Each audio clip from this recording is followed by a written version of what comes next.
10వ తారీఖు జూన్ నెల 2024వ సంవత్సరం. ఈ రోజు దేవుని వాగ్దానం యెహోషువ 24వ అధ్యాయము 14వ వచనము. మీరు యెహోవా యందు భయభక్తులు గలవారై ఆయనను నిష్కపటముగాను సత్యముగాను సేవించుచు మీ పితరులు నది అద్దరిని ఐగుప్తులోను సేవించిన దేవతలను తొలగద్రోసి యెహోవానే సేవించుడి.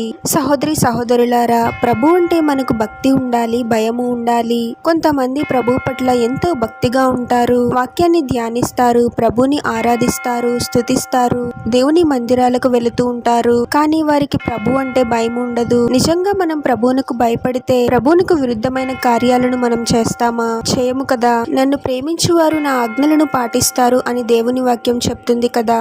నిజమైన క్రైస్తవులు ఎవరు అంటే ప్రభువుని ప్రేమిస్తారు, వాక్యాన్ని ధ్యానిస్తారు, ప్రభువుని ప్రేమించడమే కాదు ప్రభువు ఇచ్చిన ఆజ్ఞలను పాటిస్తారు. భక్తిగల జీవితాన్ని జీవిస్తూనే ఏ పని చేయాలన్నా ఇది ప్రభు దృష్టిలో సరైనదా కాదా, ఇది ప్రభువునకు విరుద్ధమైన పని, ఈ పని చేస్తే ప్రభువు నన్ను శిక్షిస్తాడు అనే భయాన్ని కలిగి ఉంటారు. ఆ పనిని చేయరు. ప్రభువుని సత్యముగా సేవించే వారముగా మనం ఉండాలి. ఎవరో నన్ను చూస్తున్నారు, వారి దృష్టిలో నేను మంచివాడిగా ఉండాలి అని నటించే వారముగా మనం ఎప్పుడూ ఉండకూడదు.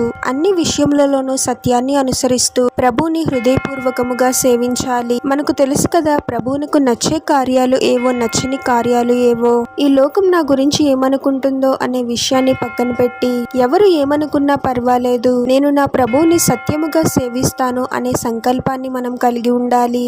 కాబట్టి దేని గురించో ఆలోచిస్తూ మనల్ని మనం మోసం చేసుకునే వారముగా కాకుండా ప్రభువుని హృదయపూర్వకంగా సేవిస్తూ భయభక్తులు గల జీవితాన్ని జీవించాలి. ప్రార్థన. పరిశుద్ధుడవగు యేసుక్రీస్తు ప్రభువా, మీ పరిశుద్ధమైన పాదాలకు వేలాది వందనాలు, స్తుతులు, స్తోత్రాలు చెల్లించుకుంటున్నాము తండ్రి. మరొక నూతన దినంలోనికి మమ్మల్ని క్షేమంగా ప్రవేశింపచేసిన దేవా, మీకే స్తోత్రం ప్రభువా. ఏ విషయంలోనూ మేము నటించే వారముగా ఉండకూడదు తండ్రి. మా ఆలోచనలను, మాటలను, క్రియలను మీరే సరిచేయండి ప్రభు.